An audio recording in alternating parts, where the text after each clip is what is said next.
Rose-Petal Place. Rose-Petal and the Evil Weeds by Nancy Buss. Pictures by Pat Paris. Now you follow along with me, and when you hear this sound, turn the page. Okay? The first time the weeds came, Rose-Petal and her friends were fast asleep. The slimy creatures moved into Rose-Petal Place in the dead of night. Clouds covered the moon, and the fog muffled the sound of their marching feet. We are weeds that crowd and strangle. We are weeds that choke and sting. Nettles sharp and vines that mangle. We destroy the garden as we sing. Nastina pressed her ear against the door of Tin Can Castle. She rubbed her hands together and smiled as she hummed along with a weed song. Then she turned to Horace Fly, who was chomping on a rotten apple. They've come at last, she hissed. and that little twit down the lane won't be able to stop them. We'll soon be rid of Rose-Petal and her friends forever. And Nastina's laughter joined with the weed's cruel song. But Rose-Petal and her friends slept on. They didn't hear a thing. Or if they did, they thought it was the wind, or possibly a dream. So the next morning, when they awoke, everyone was excited and happy. It was Festival Day. There was going to be a grand picnic for all the residents of Rose-Petal Place. And then the trouble began. Rose-Petal and her friends arrived at the picnic grounds only to find the once lovely meadow choked with brambles and thorns. Small crowds of picnickers stood about in confusion. No one can have a picnic here. Daffodil said. Orchid held up her skirt for all to see. Look, I've already ripped my clothing. Lilyfair shook her head. Whatever could have happened? Daffodil pulled at one of the brambles. I don't know. But I bet Nastina's behind it. No, said Rose-Petal. even she wouldn't do this.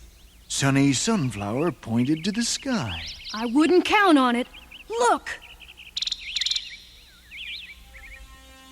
High overhead, Horace Fly buzzed and swooped over the crowd below. Then he started to attack them with some things he pulled from a sack. What's he doing? Iris shaded her eyes to see better. They look like onions. Sunny Sunflower laughed. Why would he be dropping onions? But Iris was right. The smell of the smashed vegetables surrounded them, and they all began to cry. The picnickers ran this way and that, trying to dodge the falling onions. Tears blinded their eyes, and they bumped into trees, rocks, and one another. Rose-Petal called to her friends. Quick, run to Elmer. And there they waited under the old trees' protecting branches until the attack was over. Phew, that was a close one, Elmer said. Is anyone hurt? Rose-Petal shook her head. I don't think so. But look at you. You're all tangled up.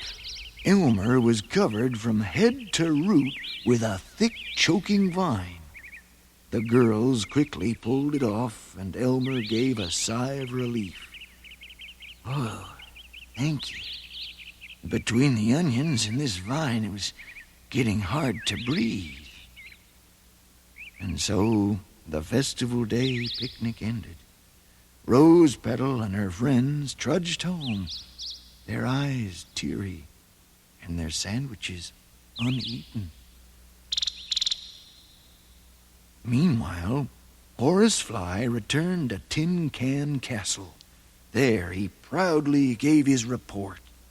Wonderful, wonderful! Nestina clapped her many hands and snorted. And wait until tonight. There's more coming.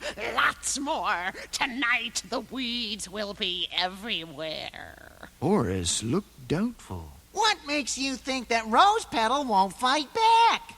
Nestina smiled an evil smile. She'll need everyone's help if she's to get rid of the weeds. But by tomorrow, everyone will see how hopeless it is. And another attack of onions will make them give up completely. That night, the weeds came again. This time, Rose-Petal and her friends heard them coming.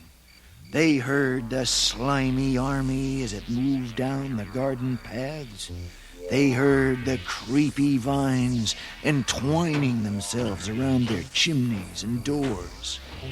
We are weeds that crowd and strangle. We are weeds that choke and sting. Nettles sharp and vines that mangle. We destroy the garden as we sing. Rose-Petal and her friends huddled in their beds, under their blankets, and under their pillows, and no one slept a wink.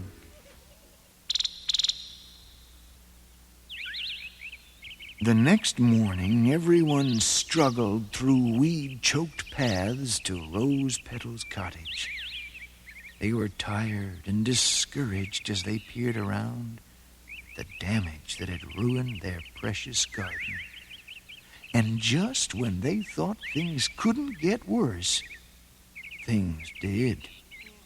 Orchid saw him first and screamed, He's coming again! That disgusting creature is back! And sure enough, Horace Fly was coming with a fresh batch of onions.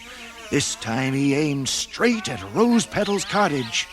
The onions smashed against the roof and bounced off the window boxes. Then, one enormous onion broke a window. The girls were startled into silence, but only for a moment. Then, Rose-Petal began to speak. This is too much. I will not be driven from my home by onions or weeds. Her friends were surprised to hear her so angry, but they wiped their eyes and listened closely. If we leave Rose-Petal Place, we won't be together. We'll all be going somewhere different. Sunny Sunflower took her friend's hand. We might never see one another again.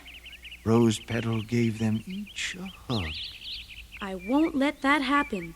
Onions or no onions, crying or not, we're going to band together and clean this place up for good. And that's what they did. With hose and clippers, scissors and rakes, Rose-Petal and her friends attacked the weeds. Soon they were joined by all the citizens of Rose-Petal Place. Even the smallest creatures helped.